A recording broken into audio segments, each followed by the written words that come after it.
오늘도 믿음으로 기도하며 한 날을 사는 우리 성도님들의 삶 속에 하나님께서 건져주시고 구원하시는 은혜의 역사가 임하시기를 주님의 이름으로 축복합니다. 오늘 말씀의 제목은 21절에 있는 말씀을 제목 삼아 봤습니다. 이 히브리 산파들의 이야기인데 제목을 제가 하나님을 경외하였으므로 흥왕하게 하신지라, 중간에 좀 건너서 하나님을 경외하였으므로 흥왕하게 하셨더라, 이 말씀 제목 삼아서 함께 좀 은혜를 나누려고 합니다. 이 하나님 경외라고 하는 단어는 믿음 있는 사람이 쓰는 단어죠. 하나님을 경외한다, 하나님을 공경하고 두려워한다라고 하는 의미입니다. 경외, 하나님의 존재를 인식하면서 사는 것, 그걸 우리는 하나님을 경외한다라고 표현을 합니다. 하나님을 경외하는 사람을 하나님은 기뻐하시고, 하나님이 계신 것, 하나님이 그를 찾는 자들에게 상 주시는 이심을 믿고 사는 사람에게 믿음이라고 하는 호칭 우리가 쓰여집니다. 이 출애굽기는 어떤 책이냐? 창세기는 창조와 또 이스라엘 백성, 하나님의 백성의 태동에 대한 족장들의 이야기라면, 출애굽기는 구원에 대한 이야기입니다. 하나님의 구원, 하나님의 구원의 역사, 하나님의 구원에 경영하시는 그 은혜를 알 수 있는 책이 이 출애굽기입니다. 물론 모세 오경이니까 모세에 의해서 BC 한 1450년서부터 1400년경에 출애굽 당시에 쓰여진 책이라고 알려져 있죠. 하나님은 어떤 하나님인가? 이 출애굽기를 통해서 우리에게 보여줍니다. 하나님은 구원의 하나님입니다. 창세기를 통해서 창조의 하나님을 봤다고 한다면, 출애굽기를 통해서는 우리가 봐야 할 것이 있는데 구원하시는 하나님을 볼 수 있습니다. 하나님 출애굽시키실 때 이스라엘 백성을 어떻게 출애굽시키셨나요? 6월절 패스오버라고 그래요. 6월절 10가지 재앙을 통해서 애굽 사람들 바로의 강팍한 마음도 하나님은 돌려놓으시고 그들을 하나님이 건져내십니다. 하나님 개입하십니다. 이스라엘 백성을 먹이시고 입히시고 인도해 가십니다. 구름 기둥 불 기둥으로 그들에게 역사하십니다. 구원의 하나님이심을 보라는 거죠. 요즘에 힘들고 어려운 때를 우리가 다 지나고 있는데, 이런 때 우리가 봐야 할 것이 있어요. 하나님 구원의 하나님이신 것을 봐야 돼요. 사람이 구원하는 거 아닙니다. 하나님이 구원하시는 겁니다. 사람은요, 관계들 다 맺어봐서 알잖아요. 사람은 사랑의 대상이지 우리가 믿어야 될 믿음의 대상이 아니에요. 신뢰의 대상은 아니에요. 왜냐하면 바뀌어요. 사람은 바뀝니다. 그래서 간혹가다 그런 일이 없어야 되겠지만, 간혹가다가 사람들에게 실망했습니다, 배반당했습니다, 속았습니다, 이런 분들이 있어요. 종종 있어요. 사람은 믿기 시작하면, 거기에 관심을 두고 믿기 시작하고 의지하기 시작하면 문제가 생기더라고요. 우리는 하나님 바라보면서 살아야 되는데, 그 하나님이 어떤 하나님이냐? 우리를 구원하실 수 있는, 능히 우리를 구원하실 수 있는 전능하신 하나님, 하늘을 여시고 만나를 내리시고, 하나님은 우주를 창조하신 하나님이기 때문에 창조의 하나님을 우리가 창세기에서 봤는데, 출애굽기를 통해서는 그 모든 역사를 주관하시고 운행하시는 하나님이심을 알 수 있는 것이 출애굽기예요. 하나님이 이스라엘 백성을 애굽에 보내셨다가 오늘 드디어 문제들이 생깁니다. 저는 이 문제들을 보면서 이런 생각이 들더라고요. 11절 한번 보세요. 11절에 보면 애굽 사람들이 이 이스라엘 백성들이 번성해 가니까 그들 위에 감독을 세우고요. 11절, 그들에게 무거운 짐을 지워 괴롭게 했다라고 하는 말이 나오죠. 또 14절로 넘어가면 어려운 노동으로 그들의 생활을 괴롭게 하니, 흙이기기, 벽돌 굽기, 여러 가지 농사일들을 애굽 사람이 히브리 사람들에게 시킵니다. 이유는 번성하고 생육하고 강성해지기 때문에. 이거 어디서 많이 본 거죠? 하나님이 아브라함 부르실 때에도, 이삭을 부르실 때에도, 야곱을 부르실 때에도 뭐라고 약속하셨습니까? 내 후손이 번성하고 창대할 것이라. 바닷가의 모래처럼 하늘의 뭇별처럼 많게 하실 것이다 그랬는데, 히브리 사람들이 그랬다는 거예요. 여기 오늘 1절서부터 말씀 보니까 이스라엘 야곱의 아들들의 이름이 쭉 다시 한번 언급되어지고, 이 70명이 애굽에 거하였는데, 고센 땅에 거하였는데, 7절에 보니까 이스라엘 자손은 생육하고 불어나 번성하고 매우 강하여 온 땅에 가득하게 되었더라. 히브리 사람들이 하나님의 이 번성의 축복, 생육의 축복을 누렸다는.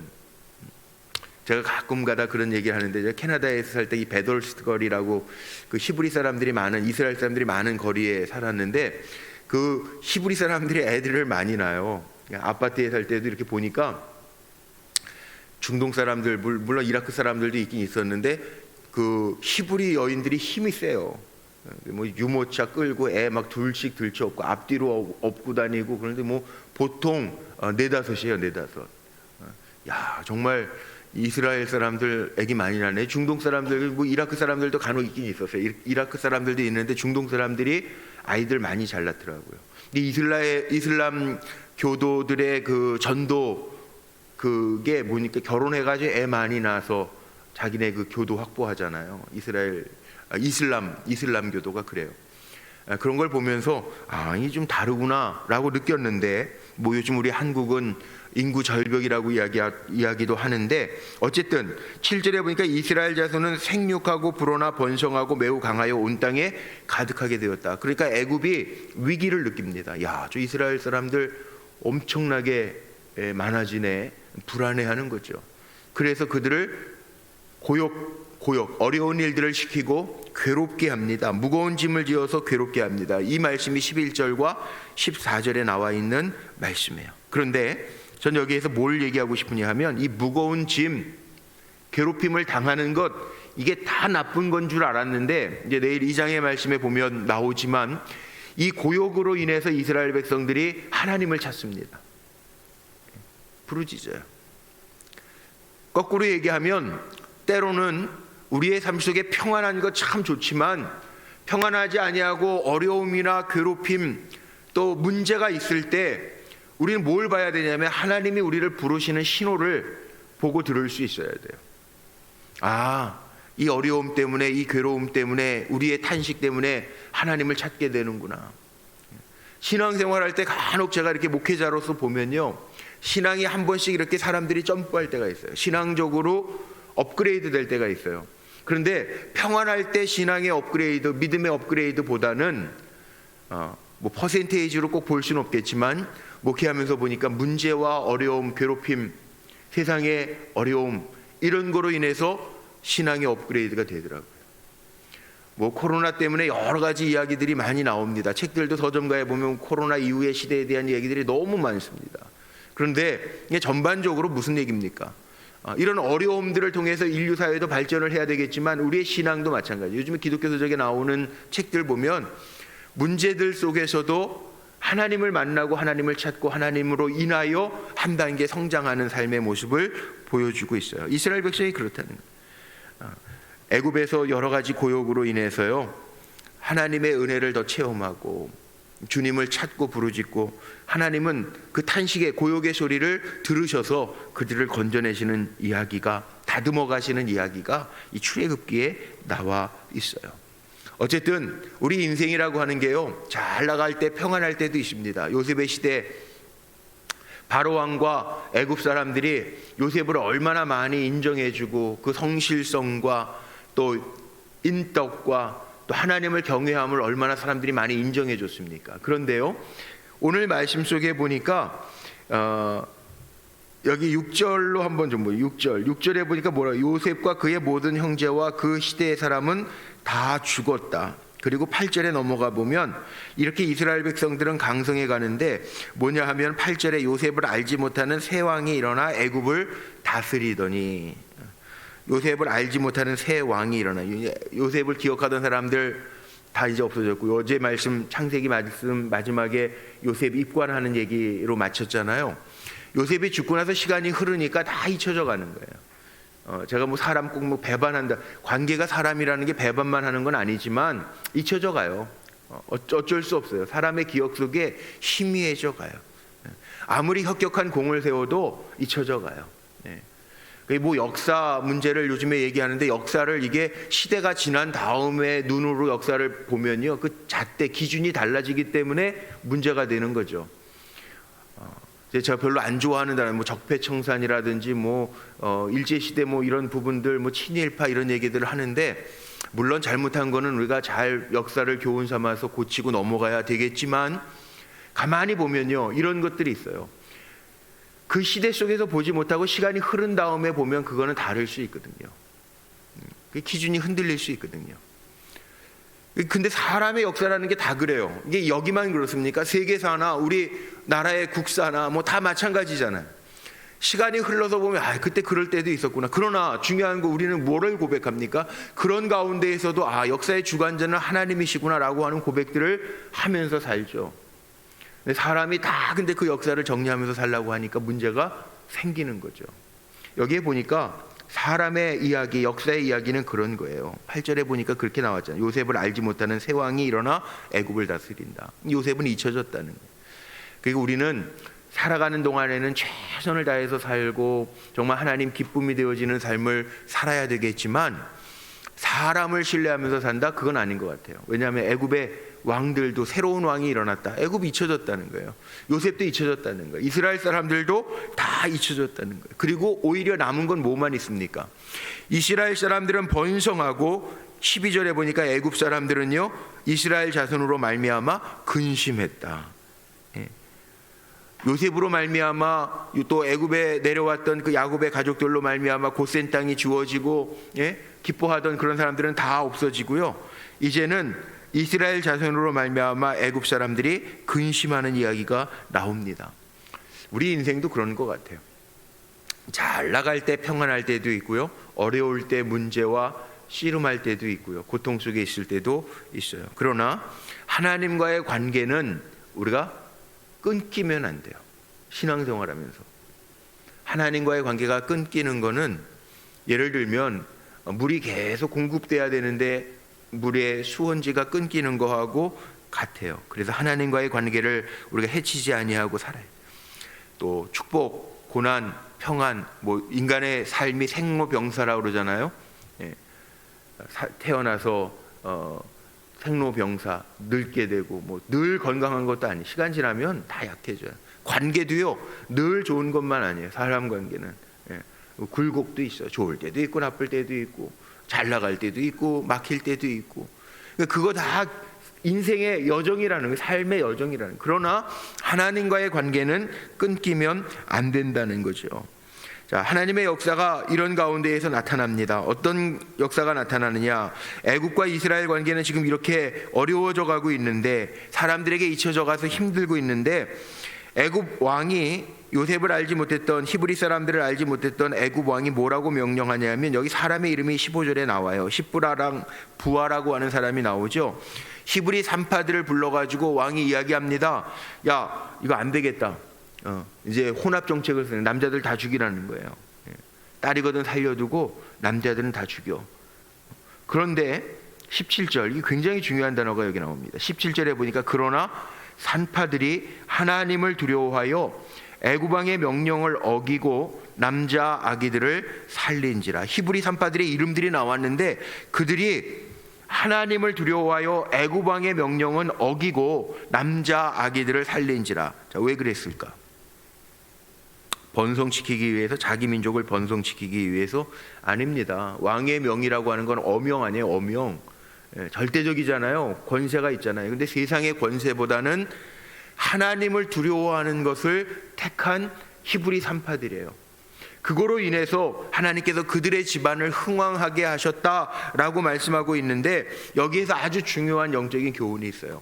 자, 우리는 살아가면서요, 제가 왜 자꾸 사람의 얘기를 했냐면 사람의 권세, 우리가 눈치를 봅니다. 사람의 권세도 중요하게 여깁니다. 그런데 여기 히브리 산파를 이야기하면서 바로 왕의 명은 어기고 하나님을 두려워했다. 이게 신앙이에요. 우리는 거꾸로 살 때 있죠. 하나님은 무시하고 사람들 눈치만 보면서 살고, 이건 신앙인 아닙니다. 그 뭐 모르는 것 같지만 사람은 모를 수 있는데 하나님은 아십니다. 그러니까 무서운 거죠. 여기 하나님 경외라는 단어가 또 나와요. 21절에 보면 제가 오늘 제목 삼은 것처럼 하나님을 경외했기 때문에 그들의 집안이 흥왕했다. 이 굉장한 진리가 담겨져 있는, 이게 믿음이고 이게 축복의 근거라는 거예요. 우리가 한 날 한 날 살아가면서요, 내 삶의 모습을 한번 보십시오. 내가 정말 하나님을 의지하면서 사는가, 사람을 의지하는가. 사람 의지하는데 하나님이 그 사람이 정말 하나님의 사람이라면요, 사람 의지하는 것으로 인해서 어려움을 당하게 해서라도 하나님 바꿔놓으세요. 그러니까 우린 그거 빨리 깨닫고 사람은 의지할 대상이 아니구나. 사람은 우리가 하나님의 형상대로 지음받은 존귀한 존재로 여기고 복음도 전하고 필요하면 복음도 예수도 전하고 또 우리가 사랑하고 그런 존재지 신뢰의 대상은 아니라는. 이제 제가 그런 표현을 많이 써요. 배반을 당했다, 배신을 당했다라고 하는 표현을 쓸 때 나하고 전혀 상관없는 사람한테는 배신 안 당합니다. 믿지도 않을 뿐만 아니라 그렇게 따르지도 않기 때문에 먼 사람하고는 배신당할 일이 없어요. 그런데 교회 안에도 그런 분들이 있죠. 간혹 가다가 막 교회 안에서도 뭐 권사님, 장로님이 아니야, 막 언니, 오빠, 그리고 친해져가지고 뭐 어디 땅 보러 가자, 뭐 하러 가자, 뭐 하자, 뭐 같이 뭐 투자하자 이러다가 나중에 문제가 생기더라고요. 꼭 그러더라고요. 그래서 제가 그걸 보면서 느끼는 게 뭐냐 하면 멀리 있는 사람에게 배신이라는 단어 자체는 가까이 있는 사람에게 당하는, 내가 신뢰하고 믿고 따르는 사람한테 당하는 게 배신이다. 그러니까 믿고 따르라는 얘기가 아니에요. 사람은요 하나님처럼 보면 안 돼요. 사람은 바뀌어요. 사람은 바뀌더라고요. 목회하면서도 그런 분들이 있어요. 목사님이 너무 어떤 장로님 한 분만 의지해. 그 장로님 때문에 목회가 힘들어지는 목회도 있더라고요. 어떤 분은 또 너무 목사님만 바라보면서 그 목사님만 막 신처럼 추앙해. 그 목사님 때문에 실망드는 성도들도 있더라고요. 우리는 사실 어떻게 보면 하나님의 은혜로 사는 정말 하나님의 피조물들이지 신뢰의 대상은 하나님이지 우리 인간이 아니라는 거예요. 우리가 잘 깨달아야 돼요. 그래서 여기 오늘 말씀 속에 나와 있는 것처럼 이 히브리 3파는요, 이 대단하지 않아요? 왕의 명을 어기고 하나님을 두려워해서 살렸다. 이 17절에 나오는 거, 그거로 인해서 21절에 보니까 그 산파들은 하나님을 경외하였으므로 하나님이 그들의 집안을 흥왕하게 하신지라. 답이 이렇게 분명하게 나와 있는데요, 저는 성경을 읽으면서 어쩔 땐 깜짝깜짝 놀랄 때가 있어요. 늘 읽는 성경이지만 정말 하나님 이렇게 구체적으로 가르쳐 주시는데 우리는 정말 어리석은, 우리 뭐 아이들에게 그럴 때 있잖아요. 아이들 철없는 애들 기르면서 애들에게 이건 아이 때치에, 이거 만지면 뒤어 뜨거워, 뭐 다 얘기해도요 꼭 기고 만져보고 아픔을 당하고 나서 돌아와요. 그럼 아이 정말 바보 같네 그러는데 그 모습이 애 큰 게 어른이라고 우리들 속에서도 보여지잖아요. 하나님의 말씀은 정확하게 우리에게 말씀해 주시는데 우리는 두려워하지 마라. 그럼 두려워하지 않고 주님 바라보면서 다시 빨리 정돈하고 살면 되는데 또 흔들리고 환경 보고 두려워하고 나가 자빠졌다가 또 나이 이제 왔으니 뭐 이러고 있고, 그게 우리들의 모습이에요. 우리들의 모습. 성경은 분명하게 답을 줘요. 사람은 의지의 대상이 아니다. 심지어는 최고의 권력 아닙니까? 왕은 최고의 권력. 뭐 요즘 우리나라 표현으로 살아있는 권력. 그 권력도요 하나님을 두려워해서 그 권력보다 그 힘보다 그 명보다 하나님을 더 두려워한지라. 보이지 않는 하나님을 두려워하는 게 이게 믿음이에요. 믿음이라는 게 뭐 별거예요? 하나님 안 보이니까 하나님 잠깐 눈 감아주세요. 하나님 잠깐만 쏘리. 그리고 다 저질러 놓고 나중에 또 나 이제 왔으니 오긴 뭘 와. 그러지 말자는 거죠. 오늘 출애굽기 하나님의 구원을 이야기하면서 가장 먼저 보이는 게 이거 아니에요? 사람 두려워하지 말고 하나님 두려워하면서 가라. 이제 출애굽기 읽으면서 계속 이 얘기할 거예요. 구원에 대한 얘기할 거예요. 환경 두려워해요. 앞에 홍해 바다가 있어요.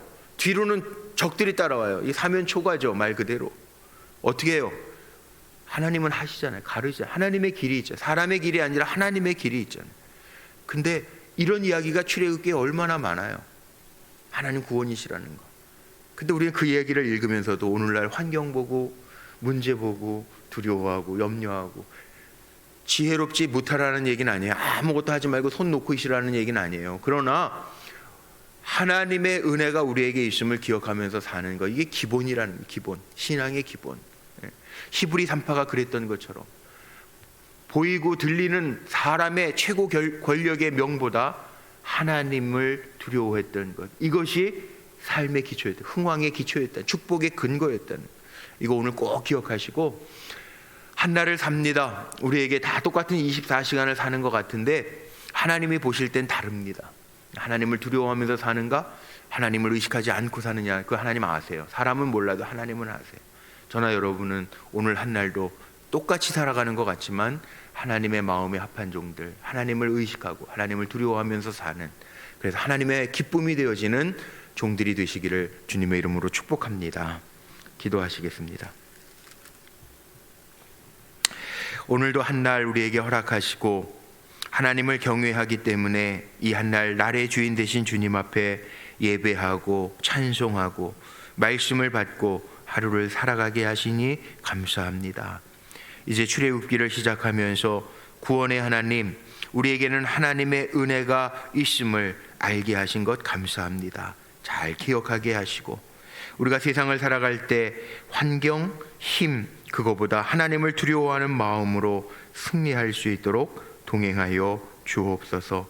늘 겸손하게 하시고 늘 주님의 음성에 귀 기울이게 하시고 주님 말씀하실 때 나에게 주시는 말씀 아멘하며 받으면서 더 힘있게 강하게 담대하게 두려워하지 아니하고 주와 동행하는 기쁨을 누리게 하옵소서. 여러 가지 상황은 쉽지 않고 어렵습니다. 하나님, 또 오늘 저녁 자정부터는 단계가 또 올라가서 여러 가지 불편한 점들이 성도들의 생활 속에 있습니다. 그러나 하나님 보호하시고 생명사계로 쌓아주시고 이 나라 온 세계를 긍휼히 여기셔서 우리가 정말 잘 점검하고 회개하고 다시금 새롭게 도약할 수 있는, 하나님을 경외할 수 있는 삶으로 바뀌어지게 하옵소서. 한날을 삽니다. 주의 이름 부르고 기도하며 시작합니다. 주님의 선한 역사가 우리 가운데 임하게 하실 줄로 믿사오며 우리 구주 예수 그리스도의 이름으로 감사하며 축복하며 기도하옵나이다. 아멘. 하늘에 계신 우리 아버지여, 이름이 거룩히 여김을 받으시오며 나라의 마옵시며 뜻이 하늘에서 이룬 것 같이 땅에서도 이루어지이다. 오늘날 우리에게 일용할 양식을 주옵시고 우리가 우리에게 죄 지은 자를 사하여 준 것 같이 우리 죄를 사하여 주옵시고 우리를 시험에 들게 하지 마옵시고 다만 악에서 구하옵소서. 대개 나라와 권세와 영광이 아버지께 영원히 있사옵나이다. 아멘.